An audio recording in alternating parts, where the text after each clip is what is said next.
అందరికీ నమస్కారం. అందరూ ఎలా ఉన్నారండి? నేనైతే బాగున్నాను. మీరు కూడా బాగుండాలని ఆశిస్తున్నాను. ఈ వేసవి కాలంలో గేదెల విషయంలో మనం తీసుకోవాల్సినటువంటి జాగ్రత్తలు. ఎందుకంటే మనుషులంగా మనం ఎంత ఇబ్బంది పడతామో, ఆ పశువులు కూడా ఈ వేసవి కాలంలో ఇబ్బంది పడడానికి ఎక్కువ అవకాశం ఉంటుంది. అలాంటి సమయంలో గేదెల విషయంలో మనం తీసుకోవాల్సినటువంటి జాగ్రత్తల గురించి మనం సూక్ష్మంగా తెలుసుకుందాం. ఏప్రిల్ నెల పూర్తయి మే నెల వచ్చేస్తూ ఉంది. దగ్గరకొచ్చేస్తుంది. కాబట్టి పగటి ఉష్ణోగ్రతలు 45 డిగ్రీల నుంచి 50 డిగ్రీల వరకు పెరిగిపోతున్నాయి. ఎండ తీవ్రతలు కూడా పెరుగుతుంది. అధిక ఉష్ణోగ్రత వల్ల పాడి పశువులు తీవ్ర అనారోగ్యానికి గురవుతున్నాయి, అసౌకర్యానికి లోనవుతున్నాయి. ఆవుల కంటే గేదెలు ఎక్కువగా వడదెబ్బకు గురయ్యే అవకాశాలుంటాయి. ఎందుకంటే గేదెలు నల్లగా ఉండటం వల్ల వాటిపై ఎండ ప్రభావం ఎక్కువగా ఉంటుంది. పశుపోషణ విషయంలో ఎండాకాలంలో కొన్ని ప్రత్యేకమైన జాగ్రత్తలు తీసుకోవాల్సి ఉంటుంది.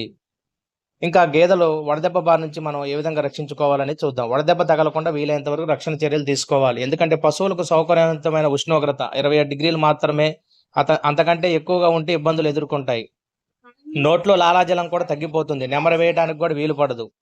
దాహం ఎక్కువగా ఉండి ఎక్కువ నీళ్లు తాగుతాయి. ఫలితంగా మేత సరిగ్గా తినవు. శరీరంలో గ్లూకోజు, ఎలక్ట్రోలైట్ స్థాయిలు తగ్గిపోయి నీరసించిపోతాయి. పాల ఉత్పత్తి కూడా తగ్గిపోతుంది. వ్యాధి నిరోధక శక్తి తగ్గుతుంది.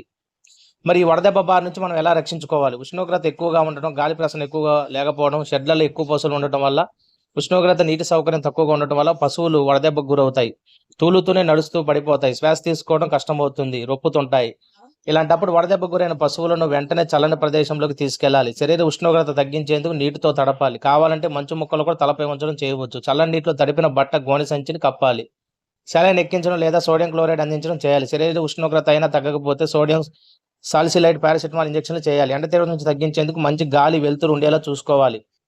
షెడ్ల చుట్టూ సుబాయిల చెట్లు, అన్ని చెట్లు పెంచడం ద్వారా చల్లదనం ఉంటుంది. పశుగ్రాసం కూడా లభిస్తుంది. పాకల పైకప్పును తాటాకులతో, గడ్డితో కప్పి ఉంచి వాటిని తడుపుతూ ఉండాలి. చుట్టూ పరిసరాలు నీటిని చల్లడం ద్వారా వాతావరణం చల్లబరచవచ్చు. పశువులకు రోజుకు 2-3 సార్లు కడగాలి. ఒకసారి నీటిలో బ్యూటాక్స్ మందు కలపడం వల్ల పరాన్నజీవులు దూరంగా ఉంటాయి. తాగేందుకు ఎక్కువ నీటిని అందుబాటులో ఉంచాలి. చల్లగా ఉండేలా చూసుకోవాలి. సులువుగా అరిగించుకునే జావ, గంజి వంటి ఇవ్వాలి. పచ్చిగడ్డి ఎక్కువగా వేయాలి, లేదంటే మాగుడు గడ్డి ఇవ్వాలి. మేత కూడా ఉదయం, సాయంత్రం ఇవ్వాలి. పచ్చిగడ్డిని పగలు, ఎండుగడ్డి రాత్రిని వేళల్లో అందించాలి. ఎండ వేళల్లో వాటికి విశ్రాంతినివ్వాలి. రైతు ఆర్థిక స్తోమతను బట్టి ఫ్యాన్లు, తుంపర్లు, వెదజల్లే మిషన్లు ఏర్పాటు చేసుకోవాలి. కప్పు పైభాగంలో తెల్లని పెయింట్ వేయడం వల్ల సూర్యకిరణాలు పరావర్తనం చెంది వేడి తగ్గుతుంది.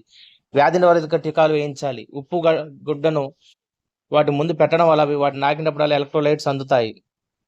వేసవిలో వ్యాధి నిరోధక శక్తి తగ్గడం వల్ల ఇతర సమస్యలు వచ్చే ప్రమాదం ఉంది. కాబట్టి గాలికుంటు వ్యాధి, గొంతువాపు, జబ్బువాపు వంటి వ్యాధులు రాకుండా టీకాలు వేయించాలి. మురుగునీళ్లు తాగితే జీర్ణకోశ వ్యాధులు వస్తాయి కాబట్టి పరిశుభ్రమైన నీటిని అందించాలి. ఎప్పటికప్పుడు వాటిని పరిశుభ్రంగా, చల్లగా ఉంచుకోవాలి. రోగనిరోధక శక్తి ఎక్కువగా ఉన్న పశువుల కోసం ఆరోగ్యకరమైన పశువులు వీరాన్ని ఉపయోగించాలి. పాకలు ఎప్పుడు చల్లగా ఉంచుకోవడం వల్ల సూక్ష్మజీవులు పెరగకుండా జాగ్రత్తలు తీసుకోవాలి. ఈ విధంగా జాగ్రత్తలు తీసుకోవడం వల్ల వేసవి కాలంలో మన యొక్క పశువులను ఎండ వేడి నుంచి మనం కాపాడవచ్చు. వాటి యొక్క పాల దిగుబడి తగ్గకుండా మనము జాగ్రత్తలు తీసుకోవాలి. ఈ విశ్లేషణ మీకు నచ్చినట్లయితే దయచేసి లైక్ చేయండి, సబ్స్క్రైబ్ చేయండి, షేర్ చేయండి, ఎంకరేజ్ చేయండి. ధన్యవాదములు.